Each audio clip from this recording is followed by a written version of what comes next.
सुभाष. अ, अ, okay. आजचा आपला कार्यक्रम आहे तो अ, सूर्यग्रहणाबद्दल आणि 2 दिवसांनी खग्रास सूर्यग्रहण असणार आहे आणि अमेरिकेतल्या खूप भागातून दिसणार आहे. अ, तर त्यासाठी आपल्याकडे संधी प्रकाश भिडे आपल्याबरोबर बोलणार आहेत. ते त्यांचं वास्तव्य ऑरेगॉनमध्ये असतं. पण ते आहेत मूळचे पुण्याचे. पुण्यालाच त्यांनी इलेक्ट्रॉनिक्समध्ये डिग्री घेतली. पण फर्ग्युसन कॉलेजमध्ये असताना पासून किंवा त्याच्या आधीपासूनच त्यांचा ॲस्ट्रॉनॉमीमध्ये इंटरेस्ट आहे. आणि त्यांनी फर्ग्युसन कॉलेजमध्ये असताना ॲस्ट्रॉनॉमी स्टुडंट ॲस्ट्रॉनॉमी क्लबची स्थापना केली आणि मला वाटतं तो क्लब अजूनही चालू आहे तिथे. त्यानंतर अमेरिकेत आल्यानंतर त्यांनी वायोमिंगमधनं डिग्री घेतली कम्प्युटर सायन्स आणि मग MBA केलं ऑरेगॉनमधनं. इंटेलमध्ये 20 वर्ष काम केलं आणि बरेच अ, त्यांची लॉंग लिस्ट आहे त्यांच्या अचिव्हमेंट्स त्या इंटेलमधल्या कामाबद्दलची. आणि त्यानंतर आता ते 2-3 स्टार्टअप्स त्या प्रोफेशनमध्ये करतात. त्याच प्रकारे सोशली याच्यामध्येही बऱ्याच त्यांचे स्टार्टअप्स आहेत. बालक दृष्टी विजन, चाइल्ड विजन याच्यासाठी काही काही काही काही गोष्टी करतात. अ, आणखीनही अ, संगीतामध्ये त्यांचा इंटरेस्ट आहे. तो सेवा फाउंडेशन तर्फे एक संगीताचा कार्यक्रम मला वाटतं अजून 1-2 आठवड्यात होणार आहे. त्यातही त्यांचा खूप मोठा भाग आहे. अ, तर अशा प्रकारे अ, अ, बरेच उद्योग आहेत आणि ॲस्ट्रॉनॉमी अर्थात त्यातला एक महत्त्वाचा त्यांची हॉबी आहे. आणि अर्थात त्यात त्यांना त्यामुळे ते आपल्याला आज त्याबद्दल बोलतील. तर त्यांच्याकडे आधीचे काही बरेच फोटो वगैरे असतील, टेलिस्कोपिक ऑब्झर्वेशन्स वगैरे अ, खूप त्यांचे चालू असतात. तर जास्त न बोलता मी त्यांना बोलावतो की तुम्ही सूत्र हातात घ्या आणि अ, तुमचं भाषण सुरू करा. आणि ते झाल्यानंतर मग आपण आपल्याला नंतर प्रश्न उत्तरांसाठी खूप खूप वेळ असेल संपल्यानंतर. Okay, go ahead. एक मिनिट हा, मी फक्त माझा ऑडिओ चालू आहे ना, ऐकू येतं व्यवस्थित? हो, येतं व्यवस्थित आहे. या. नमस्कार मंडळी, मी Sandeep Prakash Bhide. Thank you very much. माझी खूपच चांगल्या तऱ्हेने तुम्ही ओळख करून दिलीत. पण शेवटी आपण सगळे हे जे उद्योग करतो त्याच्यामधून आपल्याला खूप आनंद मिळतो आणि त्याच्यामधून आपल्याला नवनवं शिकायला मिळतं. हा त्याच्या पाठीमागचा एक हेतू आहे. आपण सगळे उत्तरंगाचे पार्ट आहोत. And I think one of the things that always affects us is dementia. So the only way you can keep that away is continuously polishing your brain, which is to learn new things all along, all the time. So मी आज तुमच्याशी बोलायला आलोय. थोडंसं माझं 2 screen आहे, त्यामुळे मग एखाद्या वेळी तुम्हाला असं वाटेल की मी दुसरीकडे बघतोय. आणि दुसरी गोष्ट की हे जास्त करून टेक्निकल टॉक आहे, त्यामुळे मी I will go back and forth. Primarily English म्हणून मी बोलीन, कारण lot of the terms are in English. If you have a quick question, I don't know how you moderator wants to do it, but if you have a quick explanatory question, मी लगेच उत्तर देऊ शकतो. पण जर खूप वेळ लागणार असेल तर आपण शक्यतो शेवटी तुम्ही लिहून ठेवा आणि आपण सर्वात शेवटी बोलूया. So 4 minutes of night in the day, आपण एक्लिप्स विषयी बोलणार आहोत. मी सांगितल्याप्रमाणे मी याचा अभ्यासक आहे आणि मला ॲस्ट्रॉनॉमी आवडते. त्यामुळे I am even though I have worked on this area for a long time, I still feel I am still learning every day. आणि आता तर गेल्या 10 ते 15 वर्षामध्ये इतके नवनवे टेलिस्कोप्स, प्रत्येकाची क्वालिटी आणि प्रिसिजन अँड रेझोल्युशन आणि frequency range is so different. Some are in ultraviolet, some are in optical, some are infrared. त्यामुळे आपली ज्ञान जास्त सखोल आणि डीप झालंय. सो यावेळेचा विषय आहे तो म्हणजे आपण सूर्यग्रहणाविषयी बोलणार आहोत. I want to acknowledge two people. One is a dear college colleague, my friend, probably since I was 10, 15 years old. Uh, he will tell you how he got interested in astronomy is 72 साली संधीने मला ॲस्ट्रॉनॉमीच्या नादी लावलं असं तो प्रेमाने म्हणतो. पण त्याच्यानंतर तो पुण्याच्या ज्योतिर्विद्या संस्थेचा प्रेसिडेंटही झाला आणि अजूनही पुण्यामध्ये तो ऍक्टिव्ह आहे. दुसरा आहे म्हणजे Michael Grabner. He is the outreach coordinator of the Rose City astronomer club. So त्या दोघांची मी एक्नॉलेजमेंट करतो before I go any further. So before I don't know या मी प्रेझेंटेशन जेव्हा बनवलं तेव्हा मी जास्त जेनेरिक बनवण्याचा प्रयत्न केला, कारण आय डोंट नो प्रत्येकाची लेव्हल आणि अंडरस्टँडिंग, आणि some are novices, some are experts. पण मला एक सांगायचं वाटतं की याच्यामध्ये सर्वात मोस्ट इम्पॉर्टंट थिंग इज की डोळ्याची काळजी घेणं. आपलं 84% of our knowledge comes through eyes, so we want to make sure our eyes are protected. So goggle लावून बघू नका. There are very specific solar eclipse related glasses, त्याच्यामधूनच बघा. कृपया डायरेक्टली टेलिस्कोप मधून बघू नका. आणि टेलिस्कोप मधून बघणार असाल तर तुमचा फिल्टर हा ऑब्जेक्टिव्ह बरोबर पाहिजे. Objective is the part that faces the sun, आणि eyepiece is the one through which you look at it. So don't put your filter on the eyepiece. You put the filter, if at all you are looking through binoculars किंवा telescope, तर तो filter should come in the front of sun. आणि जोपर्यंत filter वापरत आहात तोपर्यंत तुम्ही safe आहात. या सूर्याच्या बाबतीमध्ये हायगाय करू नका. Always are on the side of safety, because once you damage your eye, you are done for the rest of your life. So मी काही बेसिक्स करणार आहे. एक म्हणजे communicating two terms called umbra and penumbra, which is basically जेव्हा light source असतो आणि त्याला मध्ये एक आडसर निर्माण करतो आपण ऑब्जेक्ट, त्यावेळे ज्या तऱ्हेने लाईट ट्रॅव्हल करतो त्यामुळे दोन प्रकारच्या शॅडोज तयार होतात. Umbra where it is completely dark, where no light is reaching, and then there is a surrounding area, we call it umbra, penumbra, where it is more gray. So मी काही पहिल्या slides आहेत त्या जास्त introductory आहेत, just to let you know. पहिली गोष्ट म्हणजे talking about phases of moon. तुम्हाला माहिती आहे की चंद्र आपल्याकडे सेम फेस आपल्याकडे ठेवून फिरतो आपल्या भोवती. पण जेव्हा तुम्ही सूर्यप्रकाश त्याच्यावर पडतो त्यावेळी you can start from the left hand side, new moon, where the moon is directly in front of the sun. त्यावेळी तो तुम्हाला दिसत नाही. आणि as it rotates around, then waxing and waning happens, whether it is मोठा होत चाललाय किंवा कमी होत चाललाय. सो फुल मून कधी असतं तर जेव्हा कम्प्लिटली सूर्य आणि चंद्र हे अपोजिट एंडला असतात. आणि waxing and waning happens whether पहिल्या फेजमध्ये, म्हणजे पहिल्या 15 दिवसात किंवा उरलेल्या 15 दिवसात, त्यावेळी त्या फेजेस तयार होतात. So from Earth we see different portions of the moon surface lit by sun, although what we see is always facing us. So what's an eclipse? Eclipse is basically, the Greek meaning is failing to appear. So in a solar eclipse, the sun fails to appear because it's eclipsed by moon, and in lunar eclipse, it is the moon that is eclipsed by sun. आणि it doesn't have to be our moon. Jupiter also can eclipse its moons.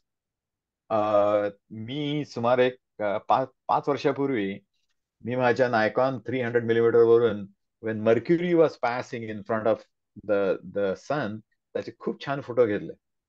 पण त्याचा size इतका छोटा होता की it doesn't completely overtake सूर्याचं बिंब. So ecliptic is the name of the path the sun takes across the sky, right? And planets too. So has a question आहे, what phase must the moon be in solar eclipse? It's a rhetorical question. तुम्हाला कळलं असेलच की no moon phase मध्ये it is more likely that you will have a solar eclipse. हा जरा complicated detailed आहे, पण मी टॉप पासून सुरुवात करतो. जेव्हा न्यू मून असतो किंवा नो मून असतो, त्यावेळेस the sun and the new moon are in the vicinity. आता सूर्य जरी पृथ्वी जरी सूर्याभोवती फिरत असली तरी आपण असं धरून चालतो की सूर्य पण 12 राशीतून फिरतो. सो नेक्स्ट फेज मध्ये one sidereal period after the moon is still there, the sun has moved, and eventually after one synodic period they meet again. So पाठीमागची जी नक्षत्र आहेत, ते नक्षत्र साधारण तशीच राहतात, पण सूर्य आणि चंद्र they are they are they appear to be moving around, although we are moving, meaning the earth is moving. So the moon's synodic period to reach the same position with respect to the sun is about 29 point few itke divas lagtat, right? The earth orbits around the sun, the moon orbits around the earth, but the moon is the same phase is what we see. तर कुठल्या प्रकारची solar eclipse असतात? So there is partial eclipse, आणि मी त्याची कारण मी असं सांगेन की असं का होतं. देर are 3 types: partial eclipse, annual eclipse and total eclipse. आपण जे पाहणार आहोत 2 दिवसांनी ते टोटल एक्लिप्स असणार आहे. तर हे कसं घडतं, तर आपण थोडस डिटेलमध्ये जाऊया की पहिली जी तुम्हाला पिक्चर दिसत आहे त्याच्यामध्ये जेव्हा सूर्यबिंबासमोर चंद्र कम्प्लिटली समोर येतो त्यावेळी टोटल एक्लिप्स होतं. आता काही वेळापूर्वी आपण पाहिलं, I talked about umbra and penumbra. So जेव्हा सूर्य आणि चंद्राची स्थिती अशी असते की की सूर्य आणि चंद्र एकमेकासमोर आहेत, पण चंद्र थोडासा मागे आहे, त्यावेळे छोट्याशा एरियामध्ये कम्प्लीट डार्कनेस आणि अदर एरियाजमध्ये तुम्हाला तुम्हाला अॅन्युलर दिसतं, कारण की चंद्र थोडासा मागे आहे. आणि मी थोडासा डिटेल सांगेन परत. सो दॅट क्रिएट्स, ज्याला आपण कंकणाकृती ग्रहण म्हणतो, ते सेकंड फेज मध्ये होतं. आणि if sun and moon are not quite exactly overlapping but little off, then your location might be in the penumbra, in which case you get a partial solar eclipse. ना 2 गोष्टी अशा सांगायला लागतात, आवडेल मला, आणि मी थोडंसं याच्यामध्ये विस्तृतपणे सांगेन की सूर्य, चंद्र आणि पृथ्वी हे ते एकाच प्लेन मध्ये नाही आहेत फिरत.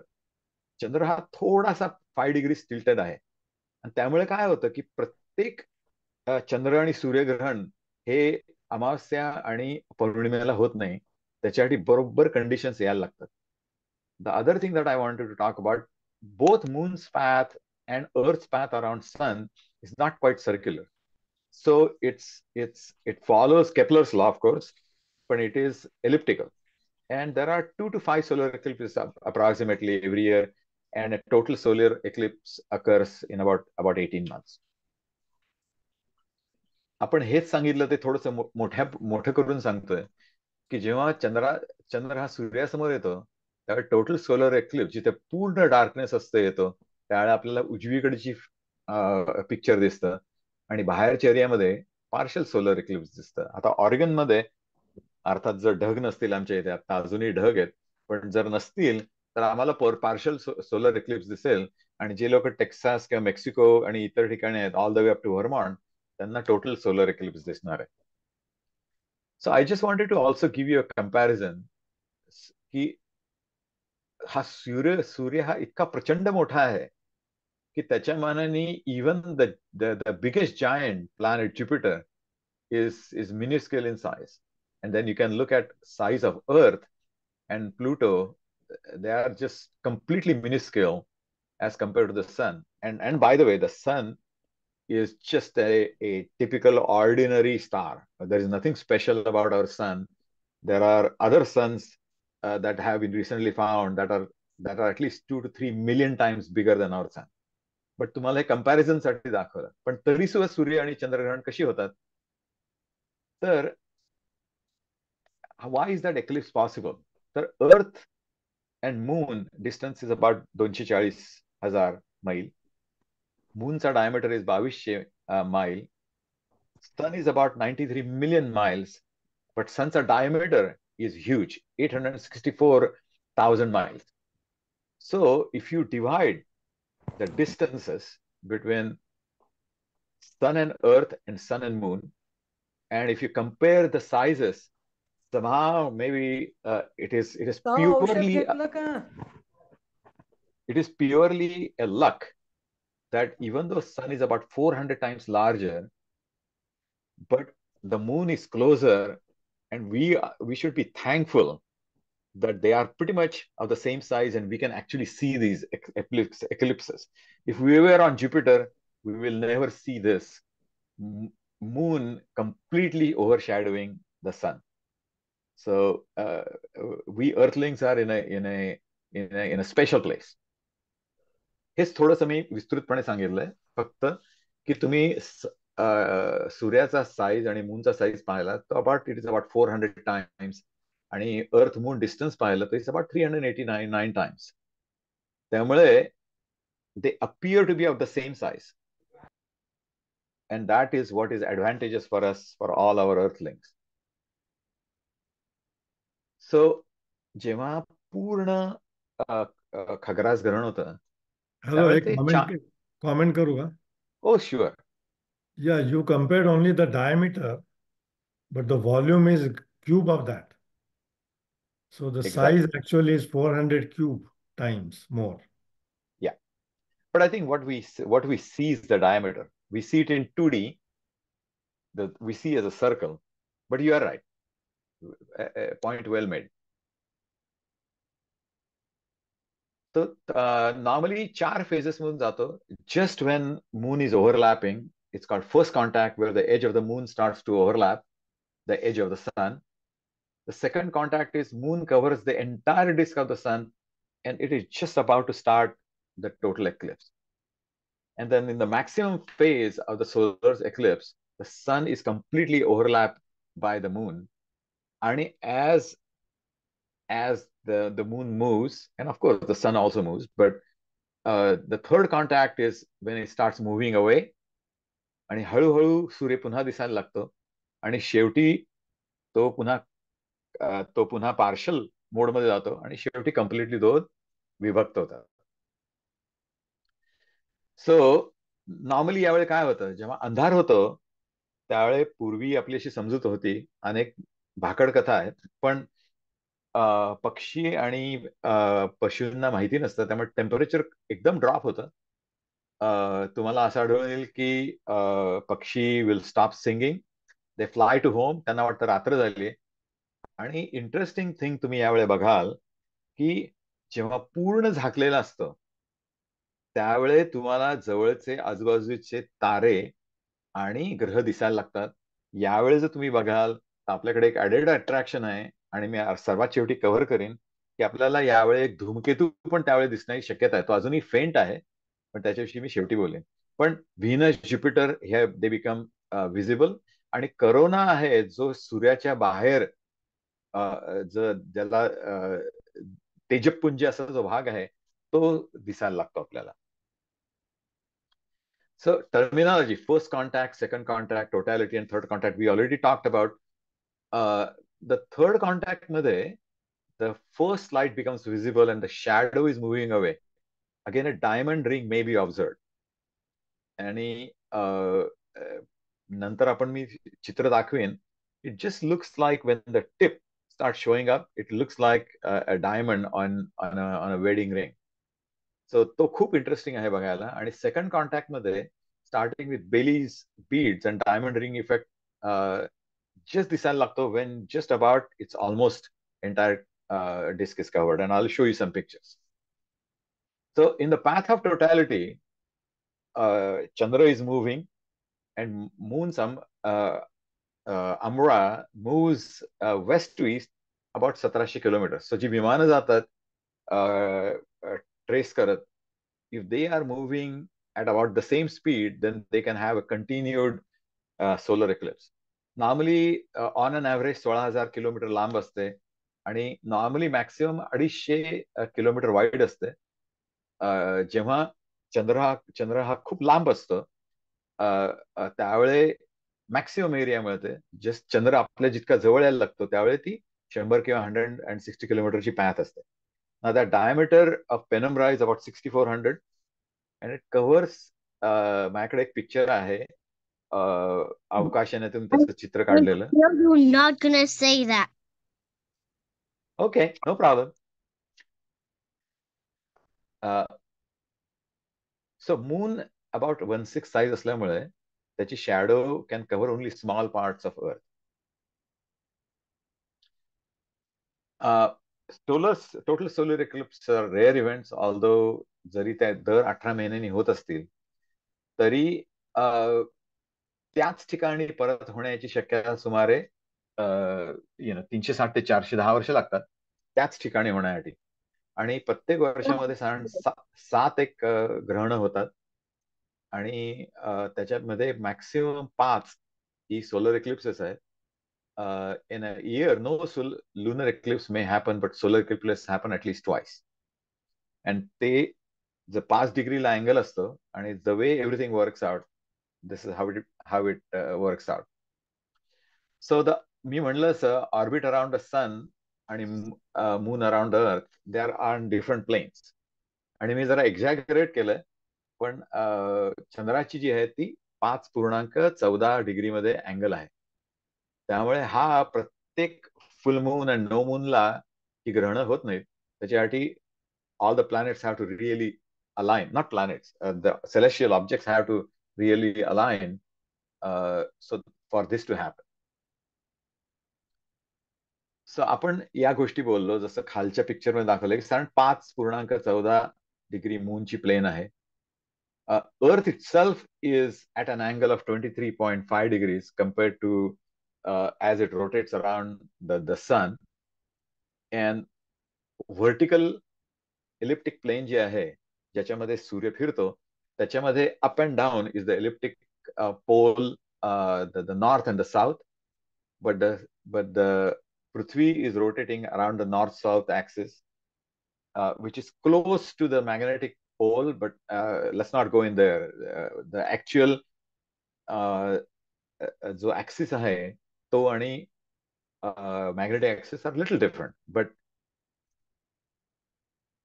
so that is one of the reasons why there is not a solar eclipse every time. So what happens on most new moons? So तुम्ही पाहिलं लेफ्ट मध्ये मून समजा असा सिच्युएटेड असेल की त्याची शॅडो पडते पण ती अर्थ पर्यंत आलेली नाहीये आणि बिकॉज त्याची orbital plane is completely different. तुम्ही जर हे का वेगळ्या पद्धतीने पाहिलं, मी म्हणलं असं की 5 डिग्री मध्ये मून आणि ecliptic path are different, but there are times when these cross each other and they either then create one of the 3 different types of eclipses. So हेच जरा वेगळ्या पद्धतीने सांगतोय मी. The 2 new terms I'm adding here are ascending node and descending node. In the first stop, the moon is ascending over the plane, and in the second half, the moon is coming down. Actually, there is no coming up and down. We are just looking at it from our perspective. We assume north is up and south is down. That's just our convention, but there is no up and down. So, but from that perspective, we have an ascending node and a descending node.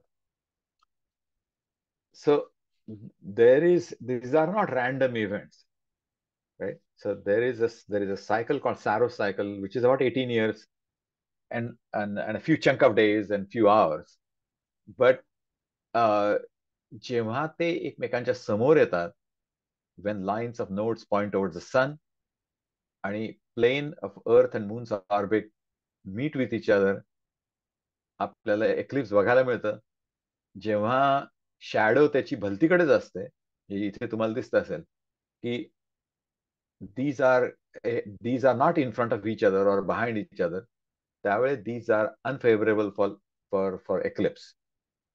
आणि जेव्हा moon समोर येतो त्यावेळेस solar eclipse त्याच्यामध्ये होतं. आणि जेव्हा पृथ्वीमध्ये येते चंद्र आणि सूर्याच्या, त्यावेळेला लुनर इक्लिप्स होतो. पण आज आपण लुनर इक्लिप्स विषयी बोलणार नाही आहोत, आपण सोलर इक्लिप्स विषयी मुख्यतः बोलणार आहोत. सो सारस सायकल इज द पिरियड, मी म्हणलं असं अबाउट 18 वर्षाच्या वरती आहे.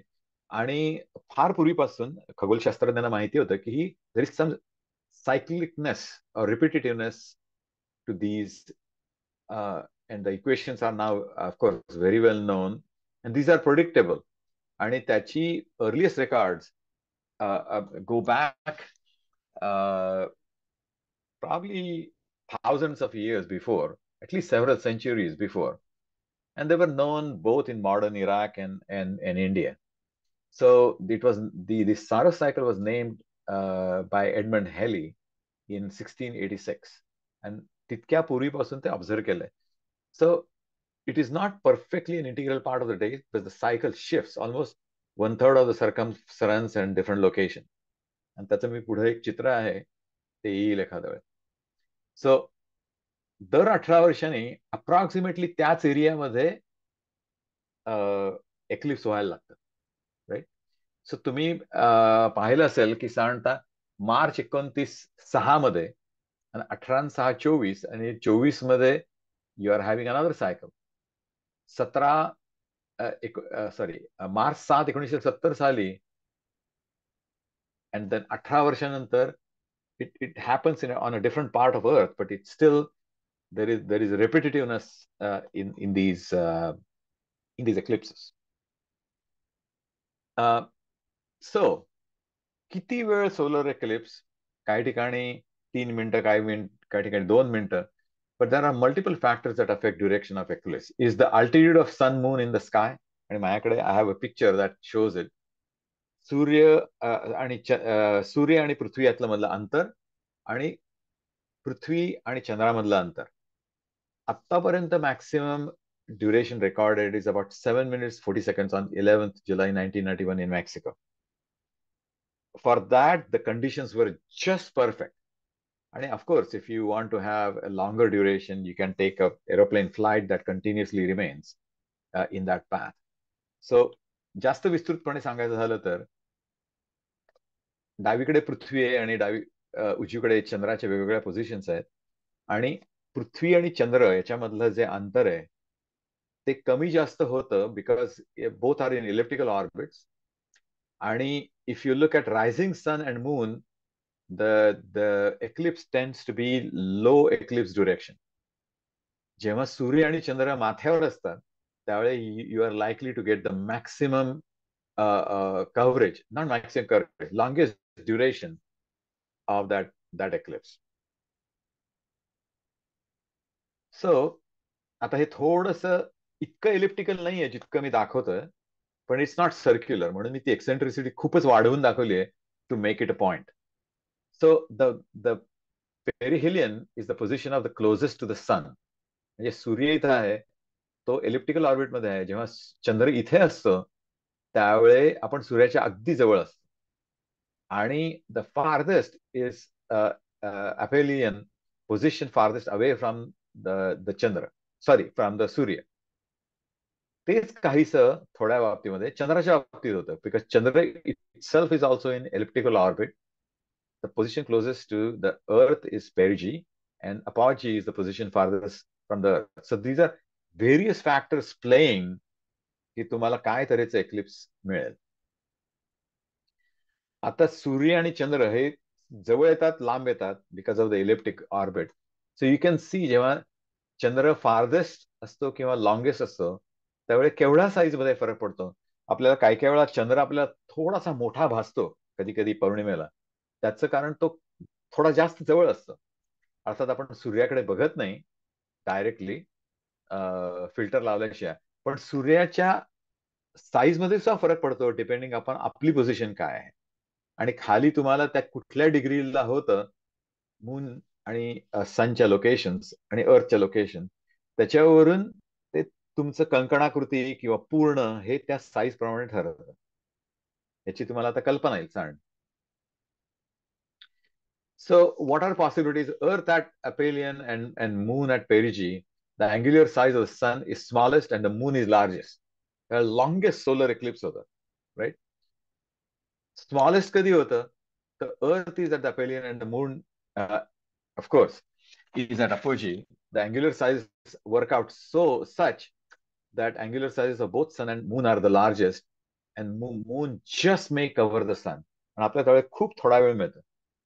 आणि जेव्हा सूर्य सर्वात मागे असतो आणि चंद्र सर्वात पुढे असतं, म्हणजे रिलेटिव्हली, त्यावेळी आपल्याला अॅन्युलर स्कोलर एक्लिप्स दिसतं.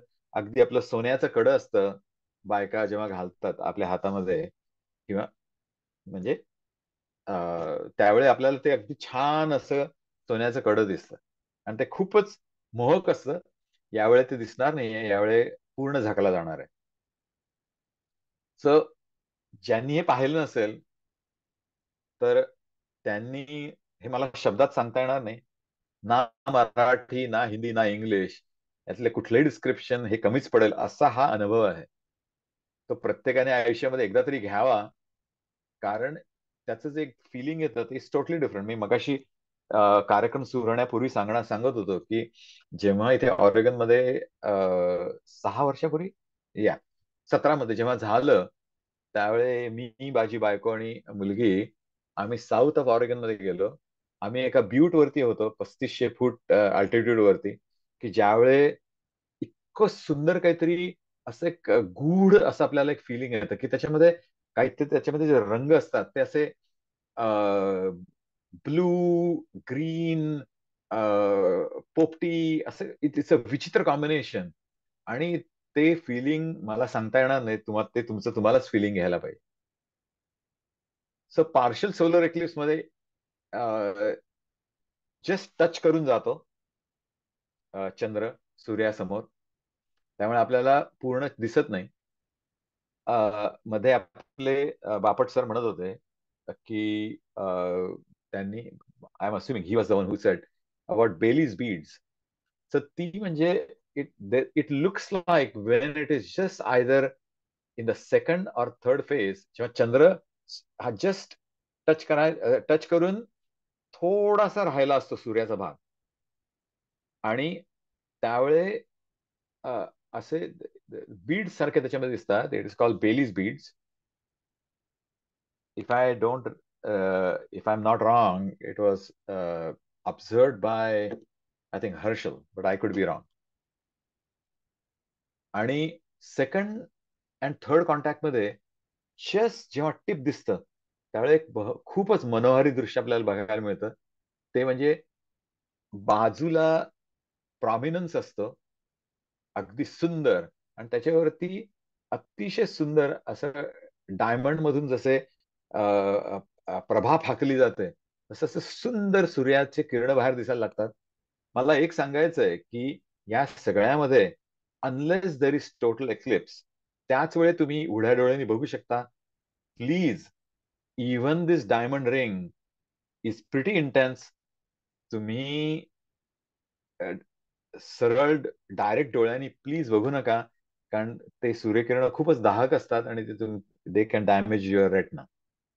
मला हे आवर्जून सांगायला लागतं. People do make mistakes and assume ओ मी डायमंड रिंग बघणार आहे. तर नका करू तसं, फिल्टर मधूनच बघा. आता या कंडिशन मध्ये तुम्हाला बघायला हरकत नाही तुम्ही, कारण फक्त त्याची प्रभा फाकलेली दिसते, टोटल कोरोना दिसतो आणि अतिशय सुंदर तुम्हाला बघायला मिळतं. आणि तुम्हाला करोना आणि क्रोमोस्फिअर्स मध्ये बघायला लागतात. तुम्हाला सूर्यावरची वादळ कधी कधी जी वरतून फ्लेअर जातात ती सुद्धा बघायला मिळतात, पण ती सुद्धा दाहकच असतात. पण निदान ओव्हरलॅप मध्ये तुम्ही फिल्टर काढून बघू शकता. So just to give you an idea, solar corona म्हणजे जी बाहेरची जी प्रभा फाकलेली आहे ती. आणि तुमचं डावीकडे पाहिलं तर सूर्याच्या जस्ट तळाने वरच्या सरफेसवरती is called photosphere and above that is chromosphere. जेव्हा टोटल एक्लिप्स मध्ये तुम्हाला ते दोन्ही बघायला मिळेल, आणि तुम्हाला सूर्यावरची जी मॅग्नेटिक वादळं होतात त्याच्यामुळे हे जे प्रॉमिनन्स असतात, आता तुम्हाला फक्त एक गंमत म्हणून सांगतो, आता हा प्रॉमिनन्स जो दिसतोय तो असं माझं एस्टिमेट आहे की तो सुमारे पृथ्वीच्या 4 ते 5 पृथ्वी याच्यामध्ये मावतील एवढा हा मोठा आहे, जरी छोटासा दिसतोय, म्हणजे सूर्याचं बिंब बघा केवढं मोठं आहे, हे सर्कल तुम्ही कम्प्लीट केलं तर. आणि हा जो छोटासा वरती प्रॉमिनन्स दिसतोय, that may be 2 to 8 times bigger than अर्थ. म्हणजे आपण किती छोटे आहोत याची तुम्हाला कल्पना येईल. जी प्रॉमिनन्सेस तुम्हाला दिसत आहेत त्याचं ते डोळ्याला का चांगले नाहीत, तर त्याचं टेम्परेचर हे 60 ते 80,000 केल्व्हिन मध्ये आहे. May be seen as a dark filament against the black background of the photosphere. पण ते वादळ मॅग्नेटिक असल्यामुळे ते लूप प्रॉमिनन्सेस मध्ये म्हणतात त्याला, की गॅस इजेक्ट होतो, तो वरती जातो आणि पुन्हा तो सूर्याच्या ऍटमॉस्फिअर मध्ये पडतो along magnetic loops, and those are called prominences, and you will be able to see them. आता बऱ्याच वेळा काय होतं की there are shadow band that are created. म्हणजे अशी वर्तुळ वर्तुळ वर्तुळ तयार होतात. तुम्ही जर एखादी पांढरी चादर जर जमिनीवर टाकली तर these are cause by refraction by earth atmospheric turbulence. जेव्हा सोलर क्रेझंट मध्ये असतो किंवा as it thins to a very narrow slit which increasingly collimates the light reaching the earth in the minutes just before and after the totality. So the shadow bands last maybe 30 seconds, maybe a minute, and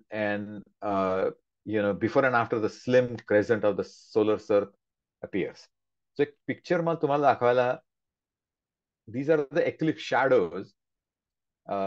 हे रामेश्वरम मध्ये आपले ज्योतिर्विद्या परिसंस्थेचे जेव्हा लोक गेले होते, त्यांचं हे छायाचित्र आहे, ते मी तुम्हाला दाखवणार होतो. आता हीच तुम्ही जर स्पेस शटल मध्ये किंवा ISS मध्ये असाल, इंटरनॅशनल स्पेस स्टेशन मध्ये, तर हे पुन्हा बघाल की शॅडो खूप छोटी आहे आणि पृथ्वीचा आकार कम्पॅरेटिव्हली खूपच मोठा आहे. पण हे सुद्धा एक खरोखर खूप छान मनोहारी दृश्य असेल, एक अद्भुत दृश्य असेल. हे मीर मधून घेतलेलं आहे, पण तुम्हाला कल्पना येईल किती सुंदर दिसत असेल हे, म्हणजे अद्भुत. ही काही फोटोग्राफ्स आहेत अरुणाचल प्रदेशमध्ये टोटल इक्लिप्स मध्ये, जेव्हा भारतामध्ये झालं होतं. हे पण ज्योतिर्विद्या संस्थेने त्याचे फोटो घेतलेत. रामेश्वरम मध्ये तामिळनाडूमध्ये 2010 साली जेव्हा झालं होतं, त्यावेळे हे कंकणाकृती ग्रहणाचा हा फोटो आहे. हे आपल्याला दिसणार नाही, आपल्याला पूर्ण चंद्र झाकणार असेल सूर्याला, त्यामुळे आपल्याला पूर्ण खग्रास चंद्र त्याचं सूर्यग्रहण दिसणार आहे. So how to observe the solar eclipse. मी हे 10 वेळा सांगतोय, तुम्हाला अगदी कंटाळेपर्यंत सांगतोय की डायरेक्टली प्लीज बघू नका, पार्शली बघू नका, काहीच बघू नका. फिल्टर्स वापरा. तुम्हाला हा मधला जो फिल्टर या गृहस्थानी धरलाय, इट्स अ व्हाईट फिल्टर. तो बाजारामध्ये मिळतो. अजूनही तुम्ही अमेझॉन मधून ऑर्डर केलात तर ओव्हरनाईट मिळू शकेल तुम्हाला. पण फिल्टर वापरल्याशिवाय वापरू नका. थोडेसे जे जास्त तज्ञ लोक आहेत, they use a filter what is called H alpha. H alpha म्हणजे तुम्ही स्पेक्ट्रोस्कोपी जेव्हा बघता सूर्याची, तर तऱ्हेची इलेक्ट्रोमॅग्नेटिक स्पेक्ट्रम असतात. त्यातला तुम्ही एक very thin slice around H alpha line pickup करता. त्या फिल्टर मधून तुम्हाला ऍक्च्युली दिसतं सगळं व्यवस्थित. तर तो वापरा. किंवा काही लोक शॅडो वापरतात, म्हणजे तुम्ही डायरेक्ट बघत नाहीये, तुम्ही एका पांढऱ्या कागदावरती तुम्ही त्याची प्रतिमा उमटवता. So put on glasses and then watch or construct a pinhole camera. म्हणजे आपल्याला, तुम्हाला माहिती असेल, मी काय करतो की मी आपला शूबॉक्स असतो ना, तो घेतो. आपण शूबॉक्सला भोग पाडायचं, दुसऱ्या बाजूला एक पांढरा स्वच्छ कागद लावला की त्याच्यामधून आपल्याला, त्याच्या पिनहोल कॅमेऱ्यामधून आपल्याला तेच दिसू शकतं.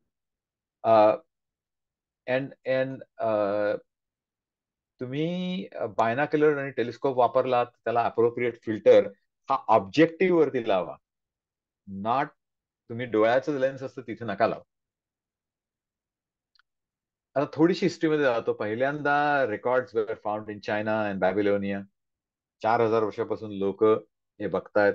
इजिप्शियन्स observe solar eclipse again 4,000-5,000 years ago.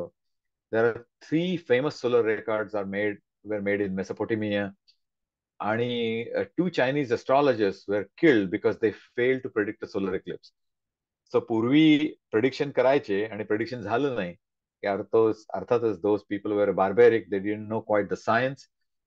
But Ptolemy wrote about eclipse in his epic work, and his writings show that he studied lunar orbit carefully and had a very sophisticated scheme for predicting solar and lunar eclipses. आणि खरं खोटं कोण जाणे, but it is believed that the myth of Jayadratha is based on solar eclipse. जेव्हा आपण म्हणतो हा सूर्य हाय जयद्रथ, हाय Jayadratha, there might be a historical significance. मी त्यातला काही तज्ञ नाही आहे, पण it might be a myth. So historical significant eclipses, they go back to 1312. त्याची थोडीशी नोंद ही रॉक कार्विंग्स मध्ये केलेली आहे. First recorded lunar eclipse was by Zhou dynasty, 1137 BC. Fall of Constantinople was based on the prediction of a blood moon. These are just historical, maybe mythological perspectives. Interesting enough that सूर्यामध्ये hydrogen पासून हायड्रोजनचं परिवर्तन हे helium मध्ये होतं. The discovery of helium was done by Pierre Jules Caesar by using a spectroscope from Guntur, India. And मी त्याच्यामध्ये खूप खोलामध्ये शिरलो नाही की हे नेमकं कसं केलं, but this was a very interesting fact that they found these two elements. Hydrogen was known because of the spectrometer, but the helium was also found at the same time. हे इम्पॉर्टंट का आहे की general theory of relativity मध्ये people who have studied general theory of relativity, the interesting part of that is gravity is a little different than electromagnetism. In that gravity is different. First of all, it's not a strong force, but what Einstein had predicted was if you have large, massive bodies, then even the light coming from a distant star or from a different galaxy can be bent by the effect of gravity, because the space-time curvature around these big bodies, it bends the space-time curvature. So as a result, when the light comes nearby a massive body, because of the gravitational forces, it actually bends. Now, 1919 साली it was predicted before that by Einstein, but the bending of light was actually confirmed and gave a without any doubt a solid proof that Einstein's theory of relativity was accepted even before, but now practical people showed that it is true. Sir Arthur Eddington was a guy, a British astronomer, who looked at that and finally confirmed. And why did it happen? Is because the moon had completely covered the sun. Normal original position of the star was known, and that position star moved because the space time continuum around the sun actually bent the light. So this is an amazing historical coincidence. So of course we talked about records of ancient eclipse observation were used by NASA to study Earth's rotation. The corona of the sun can only be observed during solar eclipse. Now, of course, there are other methods by which it is studied. तुम्ही जेव्हा यानामध्ये बसता त्यावेळी तुम्ही you can create a similar effect. By the way, this guy Jose, observing in New York, gave the name corona to the glow around that outer atmosphere of the sun. आणि 1842 साली Francis Bailey at an eclipse in Italy focused on the attention, and of course I'm assuming the Bailey's beads the naming came from that. So there are some major discoveries, and there is a well-defined theoretical basis and formulas that we can now predict, 10,000 years in the future when eclipses are going to happen. One of the things I also want to talk about, बऱ्याच वेळा काय होतं astronomy group मध्ये some people from astrology come in, and some of the Bhakad Katha, which they get promoted, and there is no truth in it. So one of the first myth is dangerous type of radiations are radiated during eclipse, and we know exactly the full spectrum. We know what kind of radiations come out at what time and at what frequency range. That has been studied really well. There is nothing special about rays coming from eclipse suns versus a normal sun. Nothing special. The other myth is about bacteria and viruses increase during eclipse because the decrease in energy coming from Earth. I mean, if at all it happens, upon on an average 12 तास आपली रात्र असते आणि दिवस असतो. There is nothing special about 4 or 5 minutes. So this is also a myth. And the reason is very small surface, less than 1% is covered during total solar eclipse. The rest of the Earth is getting full light, maybe partial light if it is not complete Khagras Surya Grahan. The third myth is the radiation during eclipse is especially harmful to pregnant women. There is zero evidence of any kind that there is any special radiation that can harm a pregnant woman or the fetus. And the last one is तुम्ही काजळी लावलेली glass वापरली किंवा दोन negative films एकमेकावर overlap केला तर you can watch eclipse. And I'm saying bunch of bull. No, absolutely not true. You have to use filters that are scientifically created, and only use those. Otherwise, they can harm your eyes. हे जे बाकीच्या गोष्टी आहेत की आंघोळ करू नये, जेवू नये, आमू करू नये, great mythological facts, they have no place in astronomy or science. Also pseudo science नाव गेले मी 15-20 वर्ष बघतोय की सायन्स आपण सोडून देतोय. Pseudo science is becoming common. They use scientific terms like energy and cosmic rays and special rays and energy particle and positron, and they will use so-called scientific words, but they don't mean anything. They're just thrown around. So beware of people mixing those to promote mythological agenda. There is a very clear difference between critical thinking and scientific temper are important to counter these type of superstitions. I'm not in the position to tell whether you should have faith or not, but they have no place in science. And let's discuss the pseudotimes in terms of science when you come across, and keep your questions ready because they have to have grounding in science. आता थोडेसेच राहिलेत. हे तुम्हाला माहिती असेल, बऱ्याच लोकांनी पाहिला आहे हा मॅप की हे सूर्यग्रहण कुठून कुठे जाणार आहे. यावेळी मेक्सिको पासून पार व्हर्मॉन्ट पर्यंत दिसणार आहे. टायमिंग कमी कमी कमी होत जाईल जसं जसं आपण नॉर्थला जाऊ, आणि मेक्सिको आणि पार्ट्स ऑफ टेक्सास मध्ये खूप छान जवळजवळ 4 मिनिटं 27 सेकंद पर्यंत जवळजवळ आपल्याला बघायला मिळणार आहे. उजवीकडे लेजंड आहे, त्याच्यावरून तुम्हाला कळेल सांग की कुठे कुठे किती किती वेळ राहणार आहे. सॉरी, 4 मिनिट 27 सेकंद नाही, 4 मिनिट 20 सेकंद तोपर्यंत दिसणार आहे. आणि इतर भागामध्ये खग्रास दिसणार नाहीये, पार्शल दिसणार आहे. त्याचा हा मॅप आहे.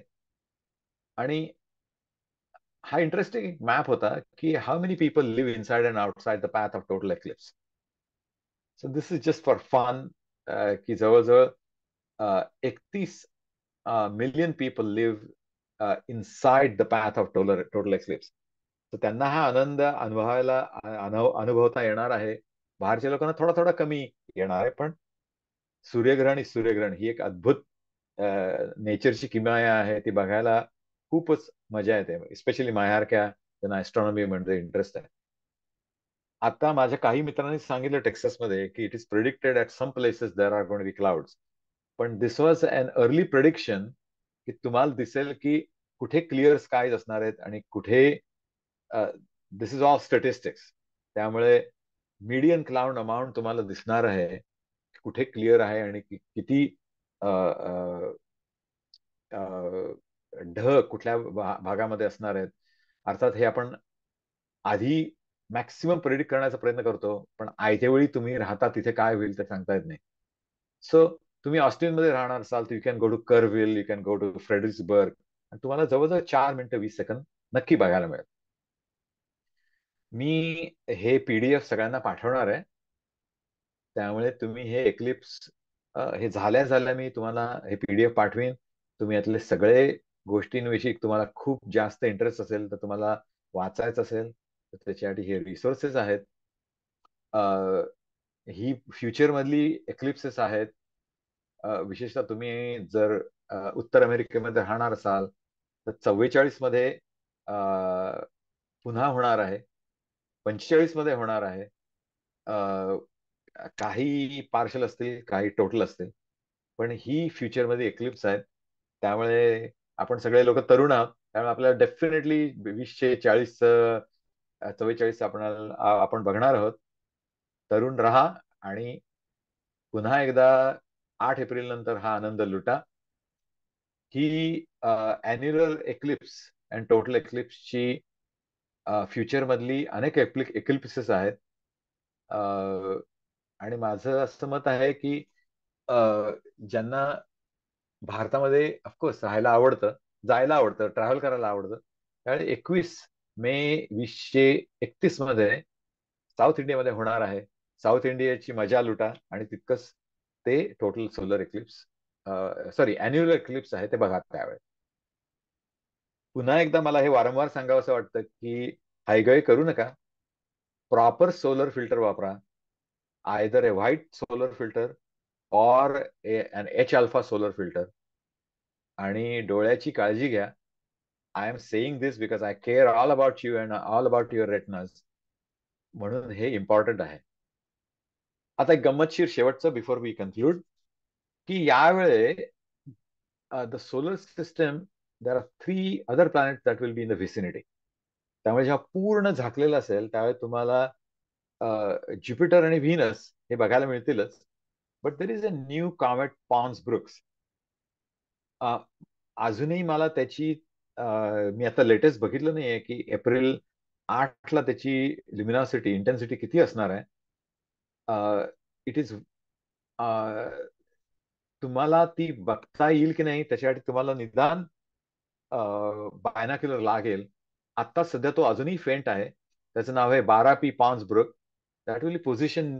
तुम्हाला ज्युपिटर माहिती नसेल तर पटदिशी तुम्ही स्काय चार्ट बघा आणि सांग बघा ज्युपिटर कुठे असणार आहे, आणि हा त्याच्या जवळ असणार आहे. and this is going to be bright enough that you should be able to see between Jupiter and Sun, but little more closer to गुरुच्या जवळ जास्त असणार आहे. पण त्याची गॅरंटी नाही आहे, कारण त्याची ल्युमिनॅसिटी किती वाढती आहे किंवा किती असणार आहे. पण फेंट असेल तर, पण तो तुम्ही जरूर बघा. आणि तुमच्यापैकी जर कोणी केलं तर जरूर त्या त्या भागाचं चित्र काढा, म्हणजे छायाचित्र काढा, बघा, तुम्ही फोटो घ्या. and I would love to see Jupiter, eclipse sun, Venus, and this comet. So, thank you very much. तुम्ही माझे ऐकून घेतल्याबद्दल, याच्यामधून मला तुम्ही ही संधी दिल्याबद्दल मी उत्तरंग ग्रुपचा अतिशय अत्यंत आभारी आहे. मला 4 शब्द सांगता आले. माझी excitement, my thrill, I hope I was able to share you. And even if I'm e-meeting you, if not now, we will see you again on 23 August 2044. त्यावेळी पुन्हा आपल्याला हे पूर्ण खगराज चंद्रग्रहण बघायला मिळेल. So off to you, to moderator,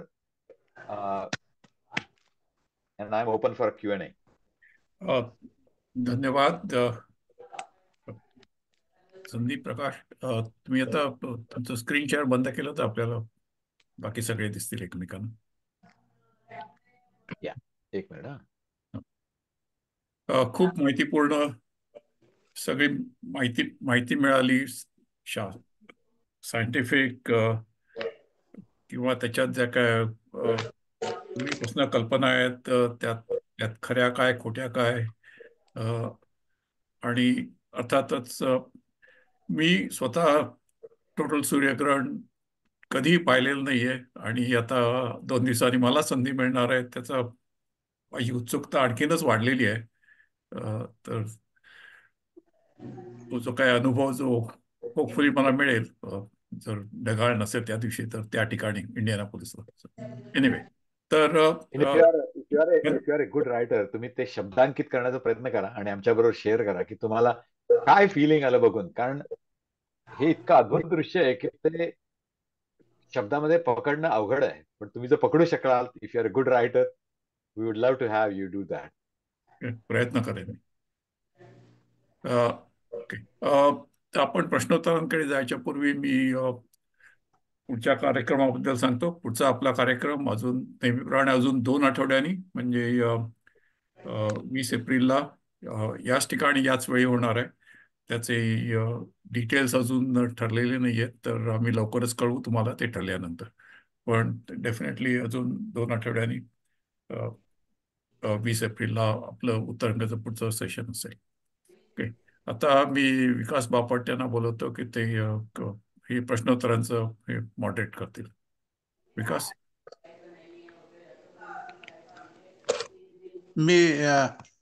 मी विकास बापट. आता आपण काही प्रश्न घेऊ. मला एक क्विक कॉमेंट करायची आहे मिस्टर भिडेंसाठी, की इंट्रोडक्शन मध्ये तुम्ही फर्ग्युसन कॉलेजच्या ॲस्ट्रॉनॉमी क्लबचे मेंबर होतात असं ऐकलं. तर माझे आजोबा फर्ग्युसन मॅथमॅटिक्सचे प्रोफेसर होते. त्यांनी he was one of the founder members of that club. तुम्ही ऐकलं असेल नाव, शिंत्रे म्हणून. किती साली? ते म्हणजे ते फारच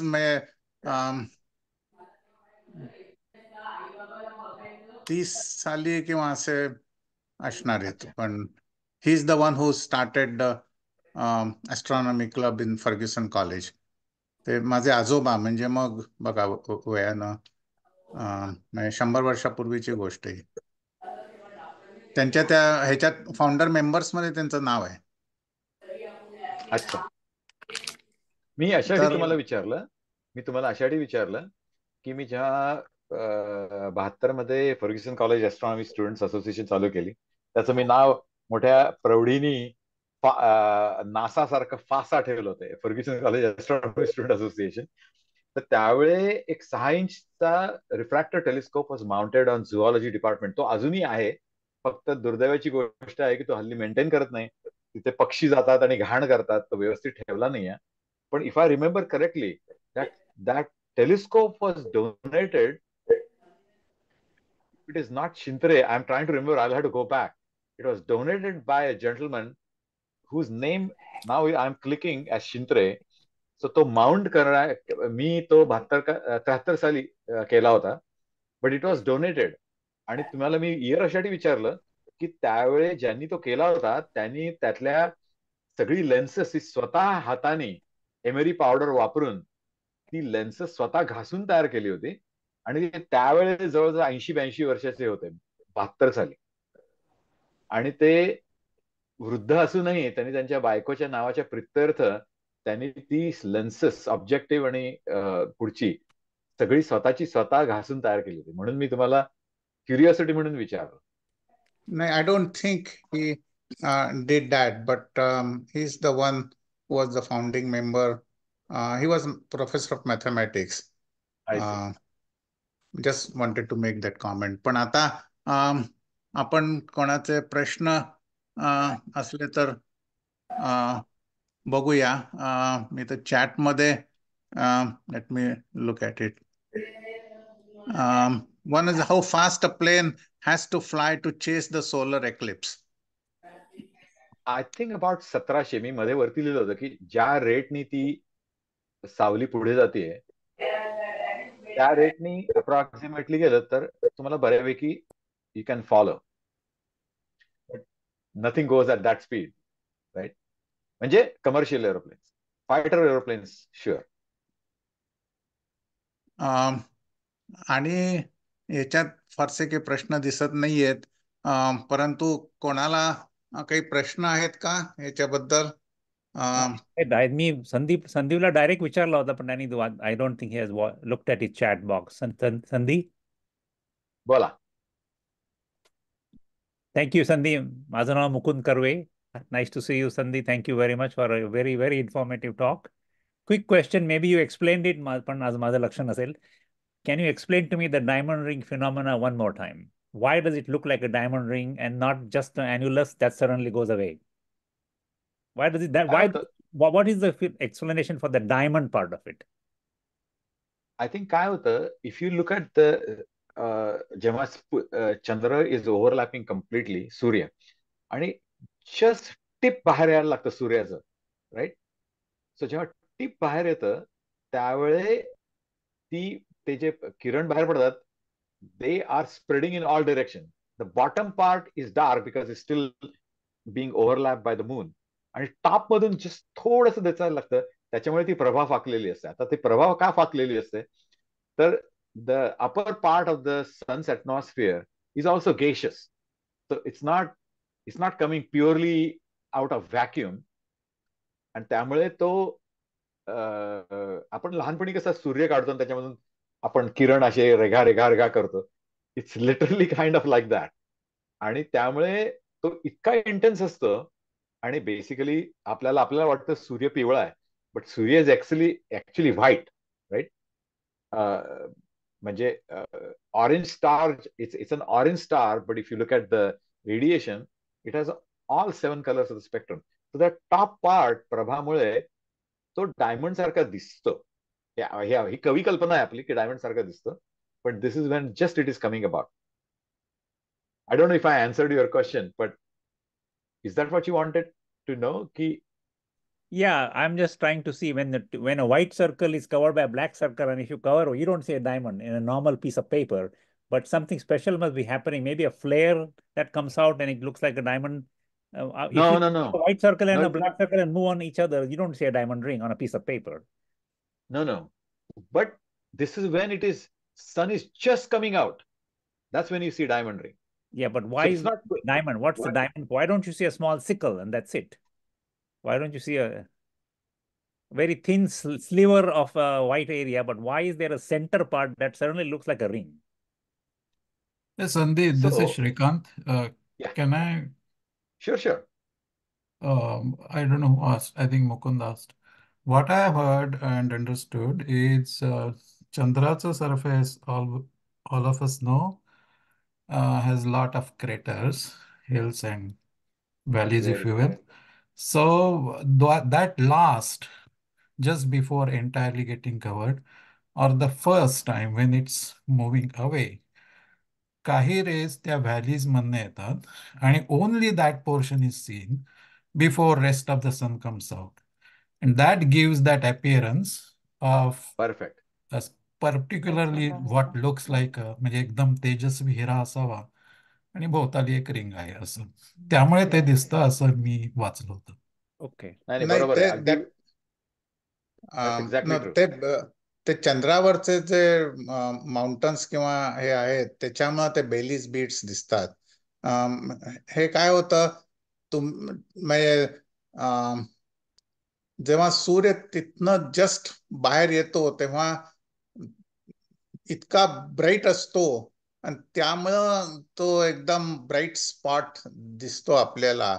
आणि बाजूचा जो भाग असतो की जे आपण रिंग म्हणतो तो ऍक्च्युअली करोना असतो. That is not part of the sun. Only the part of the sun is that bright spot. The rest of it, part of that ring is corona. That is not actually sun. Exactly. आपण ज्याला प्रभा म्हणतो ती दिसते. So मला एक प्रश्न विचारायचा आहे, इफ इट्स ओके. अगदी नक्की ओके. सुरुवातीच्या स्लाइड्स मध्ये when you talked about duration of the eclipse, somewhere you mentioned की सनसेट म्हणजे सूर्योदय किंवा सूर्यास्ताच्या वेळेपेक्षा जर आकाशाच्या मध्याकडे सूर्य असेल तर त्यावेळेला जास्ती ड्युरेशनचं म्हणजे एक्लिप्सची ड्युरेशन जास्ती असते. त्याचं कारण म्हणजे इफ यू कॅन एक्सप्लेन मोर, मला लक्षात नाही येते. असं धरून चला आपण थिओरिटिकली बघूया की you are on top of the earth, right above you is your moon and right above you is your sun, right? So the top portion मध्ये तुम्ही it's like it's a perpendicular to the surface. जेव्हा तुम्ही खालच्या round भागामध्ये असता right, त्यावेळे तुम्हाला जो जेव्हा होरायझनच्या जवळ दिसतं त्यावेळे तुमची जी पॅथ असते ती कम्प्लिटली राऊंड नसते. इट्स अन इलिप्टिकल काय म्हणतात त्याला, shadow gets created right because of the surface of the earth that curves. So that's the reason why that duration is very small. मी तुम्हाला ते पिक्चर पुन्हा दाखवू का, की ते मी एक दाखवलं होतं बघा, एक टॉपला एक मध्ये आणि खाली. Right.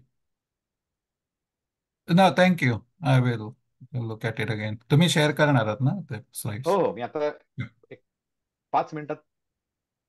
Yeah, take your time. Thanks. Yeah. I have one more question. If nobody else asks, then I'll ask. Yeah, go ahead. I think I saw in the chat, Madhuri Joshi has asked the same question.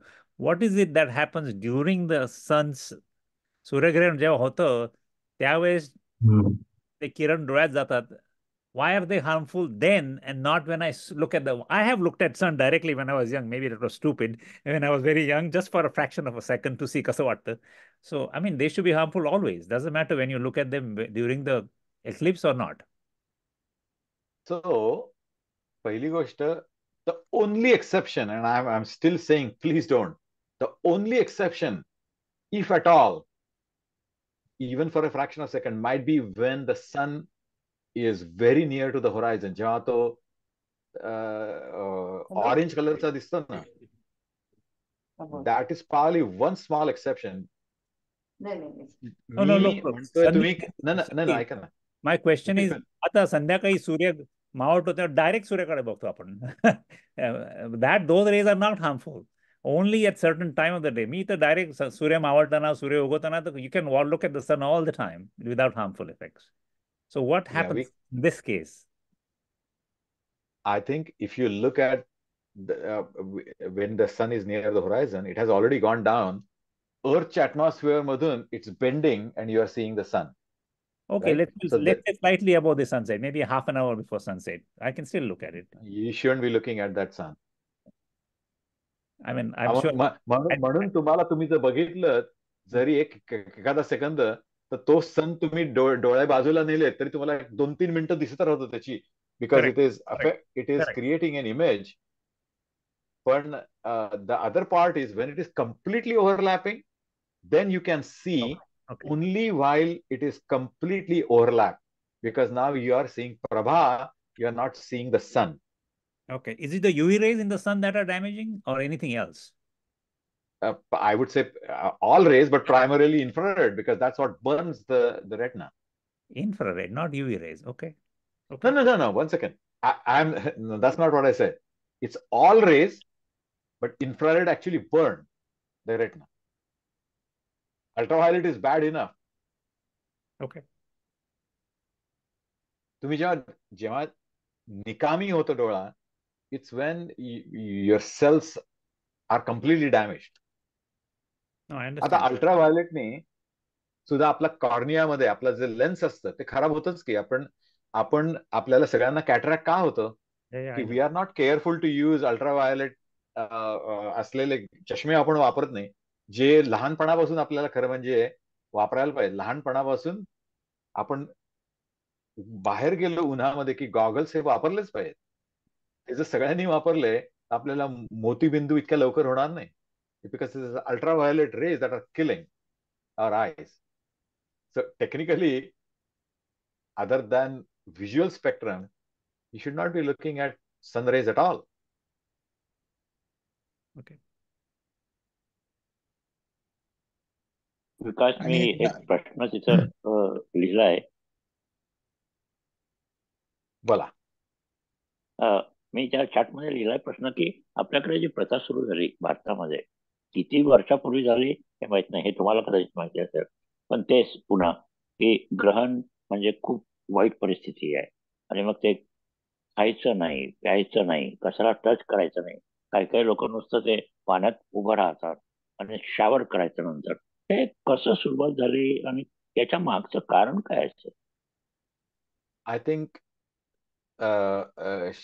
शास्त्राविषयी म्हणजे science विषयीचं अज्ञान, याच्याशिवाय दुसरा कुठलाही मार्ग नाही आहे. This is none different than saying की देवदेवतांचा कोप होतो म्हणून प्लेग होतं. Until you found that there are, microbes that create all these problems, तोपर्यंत म्हणजे आपण आता बघा, आपल्याला इतकं सायन्स इतकं छान माहिती आहे.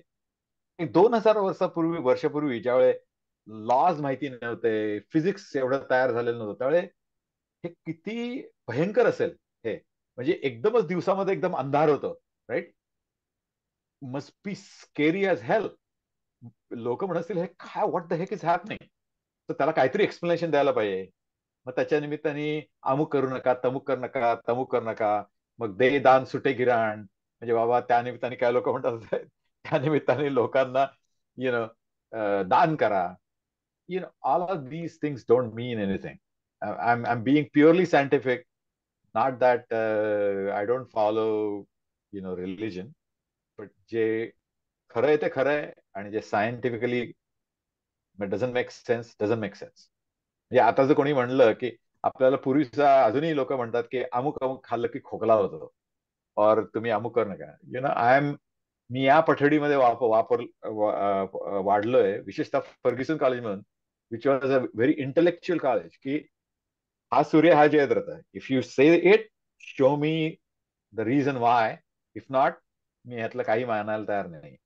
So if somebody does tomorrow, आणि त्याच्यासाठी सायंटिफिक एक्सप्लेनेशन असायलाच हवं असं नाही. म्हणजे असं की मी तुम्हाला एक उदाहरण देतो की आलेपाक खाल्ला की खोकला कमी होतो. ओके, मला आलेपाकामधले केमिकल ज्याच्यामुळे होतो हे माहित नसलं, तरी मी एक 10,000 लोकांबरोबर टेस्ट केलं की त्यांनी आलेपाक खाल्ला आणि त्यांचा खोकला कमी झाला. That's also very good science. That's empirical study. Even though I don't know the chemicals in आलेपाक, that will reduce the irritation of my throat. So at least somewhere somebody should have said, I have studied 10,000 pregnant women, त्यांचं असं झालं, त्याच्यामुळे हे असं झालं. Okay, I may not know the scientific explanation, but this is good enough empirical, statistically, that I can say, okay, याच्यामध्ये काहीतरी आहे. And then of course the next step is to figure out why that happens. Sorry, I'm giving a long explanation to make a point, but I really want to keep science and Bhakar Katha completely separate. Astrology and astronomy completely separate. आणि मी दोन्ही study केलंय, by the way. त्यामुळे मला त्यातला कुठलं खरं आणि कुठलं फोल आहे याच्यामध्ये माझ्या मनामध्ये काही ठोकताळे निर्माण झाले. Let me ask a very naive question. Yes, sorry, ते मस्त एक्सप्लेनेशन होतं. कारण अजूनही आता सुद्धा, आणि हे नेहमी चालत राहील अनलेस, आणि तुम्हाला माहितीये की आपल्याकडे जे अंधश्रद्धा निर्मूलन करणारे लोक आहेत त्यांचं काय झालेलं आहे, मोठ्या मोठ्या लोकांचं, आणि आपल्याकडे हे चालतच राहतं. तर याला कुठं थांबवावं आणि कोण कसं थांबवायचं, उत्तरच नाहीये. सगळ्याला एकच उत्तर, एज्युकेशन. Scientific study, education. म्हणजे आता मी थोडं अवांतर बोललो तर मला क्षमा करा, पण आपण जेव्हा म्हणतो आमच्याकडे ब्रह्मास्त्र होतं, आमच्याकडे पुष्पक विमान होतं, आमच्याकडे या होतं त्या होतं, आय ऑलवेज से, कुठेतरी एखादा अवशेष दाखवा, कुठेतरी एखादं ड्रॉइंग दाखवा. तुम्हाला विमान विद्याची पुस्तकं असतात. If I am any aeronautical engineer, none of these follow Bernoulli's principle. Those विमानं विल नेव्हर टेक ऑफ. किंवा पारा आणि सूर्यकिरणाच्या निमित्ताने शिवराम बापूजी तळपदे यांनी बॉम्बेच्या चौपाटीवर विमान उडवलं. सगळ्या these are, I don't know what to call them. Show me a proof, show me a design, I will make an aeroplane and I will show you. Similarly लोक म्हणतात आमच्याकडे पूर्वी टेलिस्कोप होता. आता मध्येच कोणीतरी एक ऍस्ट्रॉनॉमी ग्रुप वरती लिहिलं की कोणीतरी ब्रिटिश माणूस इंडियामध्ये आला आणि तो एका ब्राह्मणाशी बोलत होता आणि त्यांनी गुरुच्या भोवती 4 शेंड्या आणि शनीच्या भोवती 7 शेंड्या आहेत. So therefore they concluded we must have the knowledge of a telescope. Well, anybody in their sane mind who has looked at telescopes, there needs to be a lot more than some Brahman telling some British guy, and royal सोसायटीमध्ये जाऊन त्यांनी एक पत्रक लिहिलं, त्याच्यावर मी खूप study केला. कोणाला जर इंटरेस्ट असेल तर मी ते शेअर करेन, 2 पुस्तकं. एक कोणाच तरी कोणी ऐकायचं आणि काहीतरी बडबडायचं, त्यापेक्षा शो मी एव्हिडन्स. टेलिस्कोप करणं हा आता आता जोक नाही, आता इझी आहे, तुम्हाला बाय करता येतं. पण बनवणं आणि त्याच्यामधून स्प्लिट करणं रेझोल्युशनने आणि गुरुचे चंद्र दाखवणं किंवा शनीचे चंद्र तर इतके लहान आहेत की you have to have a fairly good side telescope, it you know, to to to split that. सो खरोखर भाकड कथा आणि खरं खोटं याचं मला डिफरंट करायला आवडतं. People can live in the Bhakad Katha world. I have no objection. But if you want to talk science, there is a systematized body of knowledge. We have equations of gravitation. We have special theory. We have general theory of relativity. We have electromagnetism. They follow a very straightforward rule. Sorry for the long explanation. Shyam, you were going to ask me नाही, a मस्त question. मस्त आवडलं, मस्त आवडलं. Thank you very much. कारण मी त्या वृत्तीचा माणूस आहे आणि मला खूप अपोजिशन होतंय. कुठे समाजात जातो किंवा माझ्या घरचे लोक, अरे तू काय स्वतः शहाणा समजतो का, तू सायंटिस्ट झाला म्हणून. आणि ते तुम्ही आता सांगितल्यावर मला आणखी जरा जोर आलाय थोडक्यात. थँक्यू. त्याला एकच उत्तर, आम्ही शहाणेच आहोत. तुम्ही जर स्टडी केला असेल फिजिक्स, तुम्ही शहाणेच होता इतरांपेक्षा.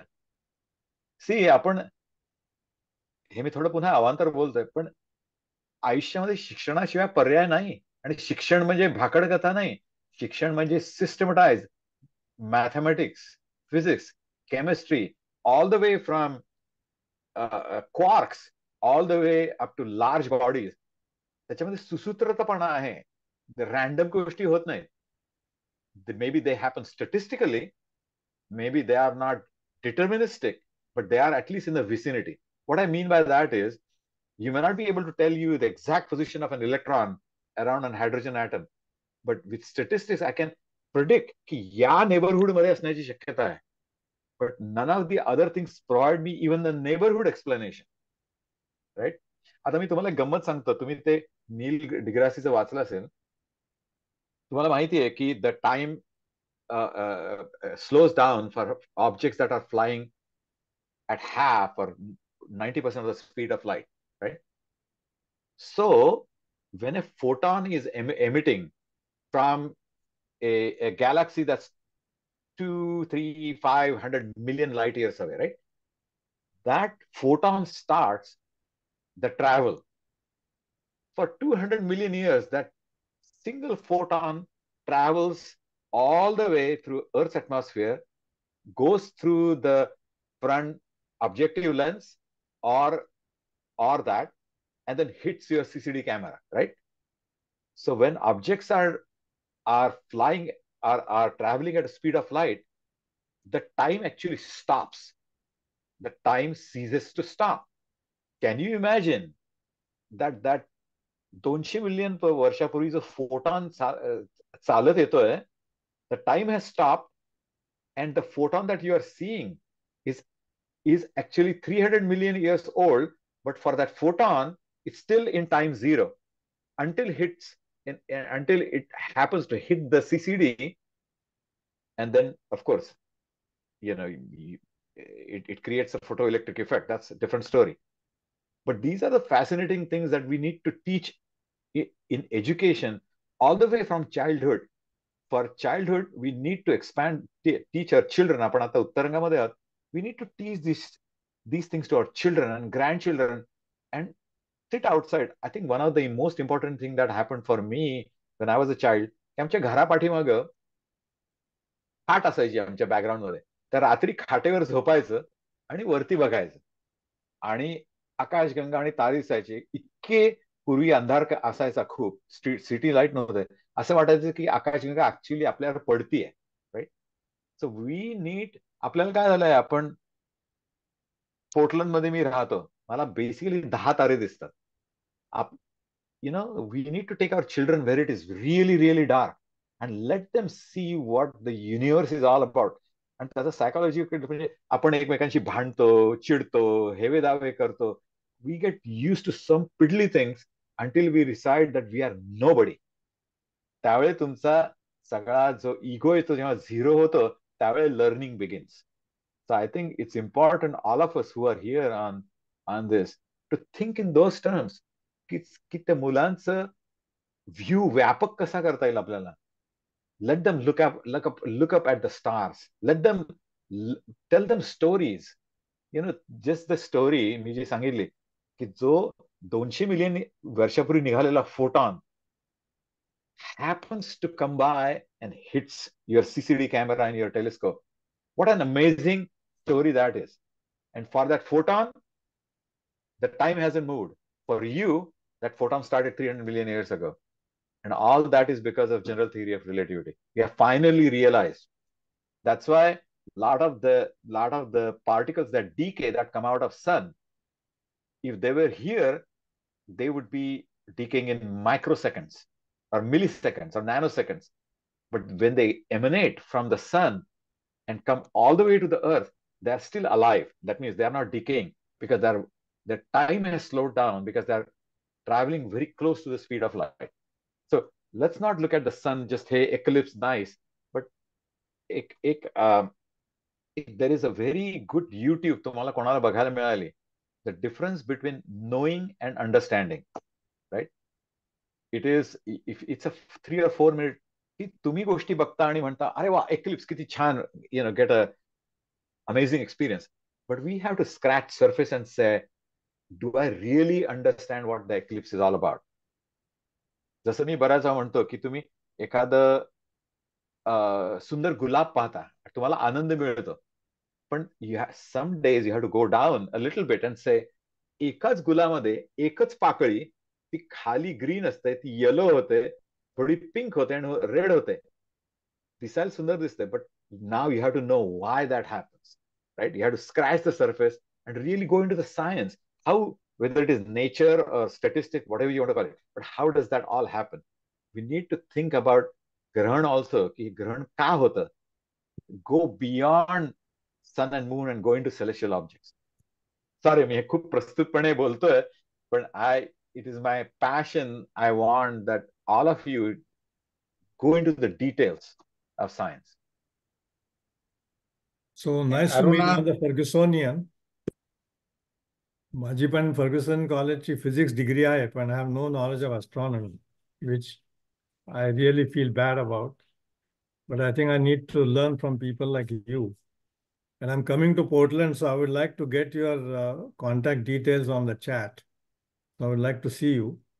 But a quick प्रश्न होता कि you mentioned about the comet.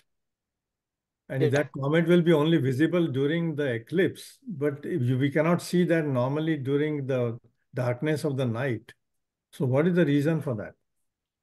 आता सूर्याजवळ आहे, सी, तो जितका कॉमेट सूर्याजवळ जातो तितका त्याचा ब्राईटनेस वाढतो, because you are closer to the sun.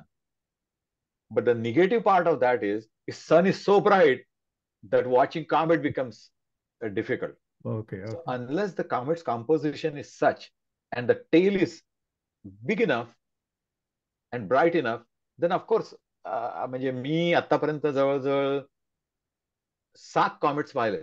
I remembered the biggest one was Ikea Saki. You might remember, some of you, into 60s. Maybe I was 7 or 8 years old.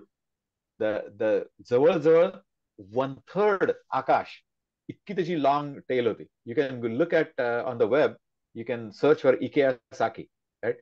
Halley Bob, they were bright enough. See, there are a lot of things working. Is the comet close enough to Earth, right? Then it is bright enough.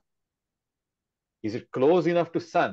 Then it is bright, but sun's prominence is overtaking it.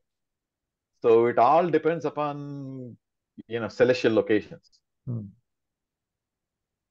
तुमचा email But by the way, टाकला तर बरं होईल.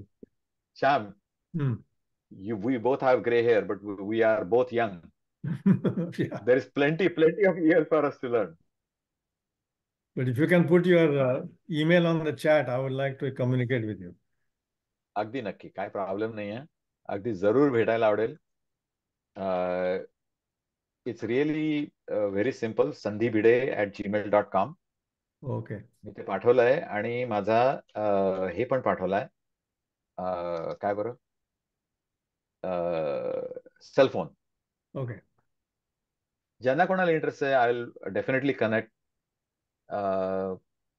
आता पोर्टलंडचा फक्त एक problem आहे, इथे अंधार म्हणजे ढग खूप असतात. पण after about May through October it's like a पर्वणी. Then I can bring telescopes and look at it. Sandhi, one more question. I mean, I know animals respond to earthquake very easily because of the vibrations, and birds can respond to the eclipse because of the shadow. But how do the Chatushpad they respond to the eclipse? Has anybody made any observation whether elephants react differently, or the deer or dog? I don't know. I'm just asking. Has anybody made any observations? No, there are observations. They go crazy. Crazy म्हणजे not in the crazy as humans go crazy. It's more of a confusion, right? They are used to a cycle की आता अंधार होणार आहे, आता संध्याकाळ होणार आहे. And suddenly this thing comes, so त्याला मराठीमध्ये शब्द आहे बावचळणं. That does happen. Both with birds and चतुष्पाद. कारण त्यांना वाटतं अंधार झालाय, त्यामुळे आता झोपायची वेळ झाली. Or the other could be in some Himstra Shapada might think, hey, this is my time to go out and hunt. That does happen. And there is enough documentation. Not in a very scientific way. It's not like a 10,000 sample kind of a, but people's experiences, they have talked about this happening. It'll be interesting to see how people's pets behave at home, cats and dogs at home, whether they behave differently. Yeah. I think they may not do as much because it's like being in shadow, घरात येता बाहेर जाता. Earthquake is different because earthquake happens with two waves, right? A primary wave and a secondary wave. Right. Primary wave comes very fast from the epicenter, but it doesn't have the power to shatter homes. The secondary wave comes very slow, but that has the capability of toppling homes. So जेव्हा primary wave होते, that primary wave they are sensitive. Dogs and cats are sensitive, but we are not. As you know, we had the earthquake yesterday in New Jersey. We got the two. I know. I know. By the way, Mukund is a good friend of mine. He is himself. त्यांना तुम्ही एकदा कधीतरी बोलवा. ते food science मधले दर्दी उत्तरांमध्ये तुम्ही त्यांना फूड सायन्स विषयी बोलायला सांगितलं तर ते तासन तास बोलतील, इतके ते तज्ञ आहेत त्याच्यामधले. So Mukund Karve should be your next target of invitees. त्यांचा ह्याच्यामध्ये खूप सखोल अभ्यास आहे. I hope, Mukund, it was okay for me to announce your next assignment. You're welcome. I enjoy talking. Thank you for that recommendation. Sure. Mukund आणि यांचा हात वर आहे मगासपासून त्यांना प्रश्न विचारा. सर मी एक कॉमेंट करू. मुकुंद आणि I were on the BMM Education Committee in 2022. Oh wow. So येणार आहात का कन्व्हेन्शनला या वेळेला? माझ्या स्टार्टअप्स इतके I might have to go to India. माझे स्टार्टअप चालू आहेत. इट्स जाऊन येते. मला सनग्लासेस हवेत. ओके. सॉरी, तुमचा कोणाचा तरी हात उभा होता आणि मी उत्तर दिलं नाही, तुम्हाला इंटरप्ट केलं याबद्दल सॉरी. विचारा प्रश्न. That could be me, Sandeep. Sandeep, I already lowered my hand, I think. Okay. माझ्या मते माधुरी जोशी, पण ते माधुरी सारखे दिसत नाही. माधुरी, मी सुहास जोशी बोलतोय. माधुरी जोशीचा हा लॅपटॉप आहे. संधी, तुला आठवत असेल तर आपण एकाच कॉलेजमध्ये होतो, कॉलेज ऑफ इंजिनिअरिंग, आणि तुझे पिताजी हे माझे प्रोफेसर होते. तर आपण बोललेलो पण आहोत पूर्वी. आणि मी आर डी जोशी म्हणजे कॉलेज ऑफ इंजिनिअरिंग पुणे. तुला किती साल? 78? 76. I graduated in 76. हां. सो एनिवे, हे आत्ता भूकंपाविषयी ते बोलत होते. तर इथे काही लोक म्हणजे स्पेक्युलेट करत होते की हे सोलर एक्लिप्समुळे भूकंप वगैरे, पण मला काही त्यात तथ्य वाटत नाही, कारण हे प्युअरली हे ऑप्टिक्स रिलेटेड आहे सगळं हे. तर म्हणजे त्याचा अर्थच्या मॅन्टलचा काही संबंध नसेल त्याच्यात असं वाटतं, पण just wanted to bring that up. I doubt it. Sorry if there are people here, there are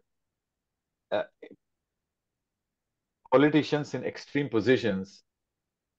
They make those statements and they have zero background in physics. So मी म्हणतो फार छान. तुम्हाला तसं वाटतंय का? सुखी राहा. त्याच्यामुळे अर्थक्वेक होतं का? God is punishing certain group of political people with political background. You know, by the way, this comment came from Marjorie Taylor Greene, and she said God is punishing people in New York for being a Democrat. Okay, whatever. It's not worth even commenting. परिस्थितीचा कोण कसा उपयोग करून घेईल काही सांगता येत नाही, तसं आहे. I think there is a very simple answer to that. Correlation does not mean causation. Very simple. बरोबर आहे. मी बऱ्याचदा लोकांमध्ये म्हणतो की just because if I put a stethoscope around my neck doesn't make me a doctor. बरोबर आहे. Okay, thank you. Ravindra, हात वरती आहे.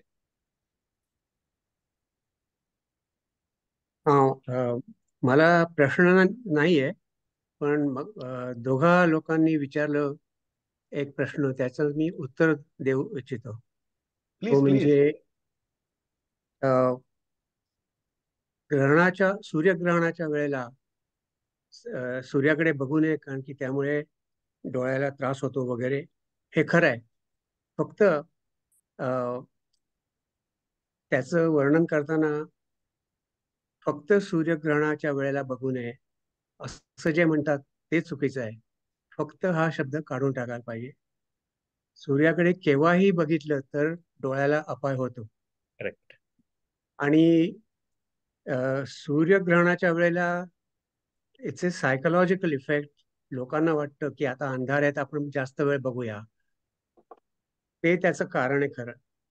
परंतु जेव्हा ग्रहण नसतं तेव्हा रेग्युलर सूर्याकडे जर बघितलं तर तो इतका तीव्र त्याचा प्रकाश असतो की त्या 1 सेकंदाहूनही कमी वेळ आपल्याला त्याचा बघता येत नाही. म्हणून आपल्याला असं वाटतं की फक्त सूर्यग्रहणाच्या वेळेलाच सूर्याचे किरण त्रासदायक असतात. तसं नाही, ते कायम त्रासदायक असतात. अगदी नक्की. अगदी शब्दामध्ये व्यवस्थित तुम्ही छान मांडलं. अगदी बरोबर त्याचं आहे. मी एक कॉमेंट करू का त्याच्यावर? या सूर्यग्रहणाच्या वेळेला हे सोलर फिल्टर ग्लासेस सगळे मिळतात, सगळीकडे अवेलेबल असतात. तर ते अर्थात ठेवून दिले आणि मग नंतर केव्हाही जर सूर्याकडे त्यातनं बघितलं तर अर्थात चालेल ना? हो, अर्थातच. You can look at sunspots. आणि आता most of you know we are at the peak of sunspot activity. People are of course getting ready, की हे पुढचं 1 वर्षभर हाय इंटेन्सिटी सनस्पॉट्स आहेत. त्याचं 11 वर्षाचं सायकल असतं सनस्पॉटचं, मॅक्सिमम आणि मिनिमम दर 11 वर्षांनी. आणि आपण त्याच्या मध्यात आहोत आता. दॅट्स वाय आय थिंक 2 का 4 वीक पूर्वी, समवेअर, आता forgot when, there was a problem with communication with satellites because the radiation coming from the sun was affecting operation of satellites and the electronics. So ही सगळी यंत्रणा जी आहे GPS वर, ज्याच्यावर आपलं सगळं आयुष्य चालतं, ती इट कॅन गेट डिस्टर्ब. आणि few years ago, you might probably also know की टेक्सास मध्ये, I forget the year, the grid got affected because of solar wind. So these are real life phenomena that affect us every day.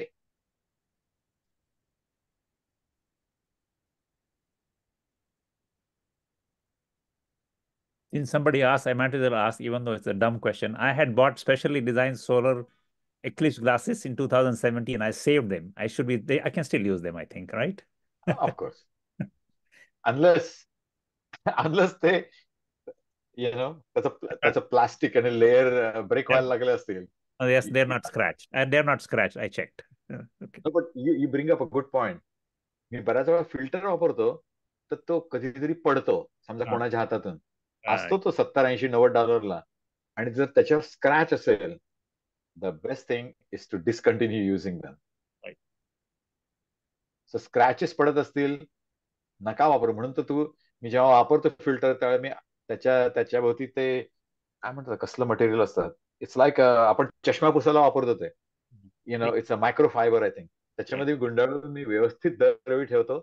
त्याच्यावरती हाताचे smudges पण पडू देत नाही, साईडला धरतो, व्यवस्थित लावतो आणि अतिशय काळजी घेतो त्याची. कारण माझा सोलर फिल्टर आहे, हा जवळजवळ $110चा सोलर फिल्टर आहे.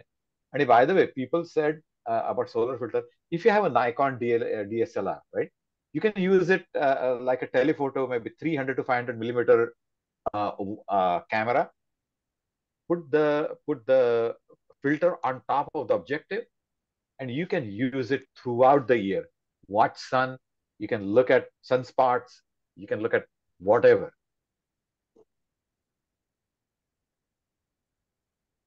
What exactly is the solar filter material?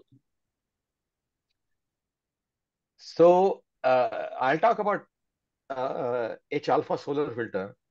So the spectrum, electromagnetic spectrum, is very wide, right? On infrared to ultraviolet, and X-rays and gamma rays all the way up to the high end. So हे फिल्टरचं material ते असं design केलं असतं की they take a very small sliver of that entire spectrum and stop all the rays to the left and to the right, and accept that small filter H-alpha. If you तुम्ही जेव्हा spectrometer physics department मध्ये वापरला असेल, म्हणजे pre-degree FY मध्ये, तर त्या spectrometer मध्ये यू विल सी जेव्हा electron jumps from a higher orbit to a lower orbit, it loses energy and gives out a line, very specific line. So depending upon what level it is jumping through, it creates a very specific frequency or wavelength of a light. So what you could do is take out all that and just take that small sliver through which you can look, and that's what the filter is. आता मी I'm going to be open, I don't know, that's the just, and those are very expensive filters. जे आता Amazon वरती मिळत आहेत, जे $50-$50 आहेत किंवा plastic आहेत, I honestly don't know what the material is, but they are taking away again the same. They're taking most of the light out, so no harmful rays are going through your lens through your retina. And what is the frequency of that sliver that you say? I would say, मला बघायला लागेल, I think 480, no, 1 second. It's about 0.2 angstroms, but at what frequency, I don't remember. It's a very thin filter that's like a quarter angstrom. Angstrom is 10 to the minus 8 meters. And it's a 0.2. That's the width. But where in the spectrum is positioned, मला बघायला लागेल. Sorry, it's not on top of my head. Understood. Thank you. Yeah. मी फक्त हल्ली H-alpha filter घेतो आणि वापरतो. So I know I can look at the sun.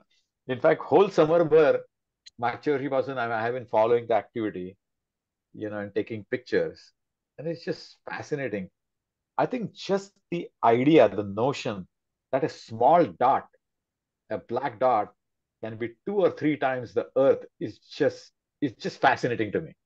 Maybe this is just me, but the idea that a sunsmart is 2-3 Earth wide is just fascinating.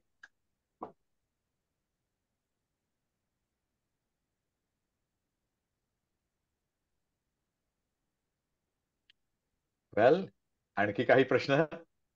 काही नसले तर मग आपण I think somebody is going to mention about next program. By the way, Mukund just mentioned, मी नाव विसरलो ते सांगायचं. That's Richard Feynman. That's a YouTube आहे, ते तुम्ही बघा. Thank you, Mukund, for saying that, because Richard Feynman had created that 4-minute YouTube video that says knowing and understanding. And there might be more longer ones, but if you do get a chance, go to YouTube, type Knowing and Understanding by Richard Feynman. Feynman, I'm assuming all of you know, greatest scientist probably since Einstein. आणि त्याचं पुस्तक पण आहे, मराठीकरण पण केलंय, बहुतेक गवाणकरांनी केलंय का Veena Gavankar, maybe it's somebody else, त्यांनी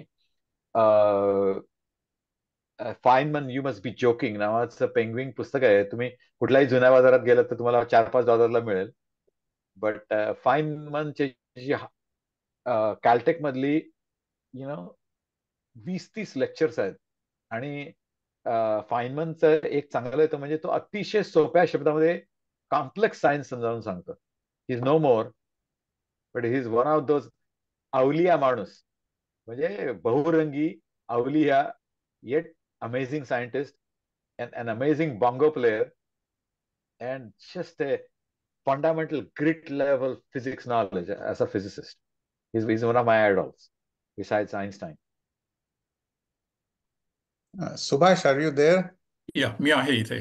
Yeah. Okay, so Yeah. you're going to conclude? Yeah. Because I don't think it's 5 o'clock and या close to जवळजवळ 5 वाचत o'clock. आलेत. 4 मिनिटं राहिलेत तर आपलं Yeah. बरेच झाले प्रश्नोत्तर.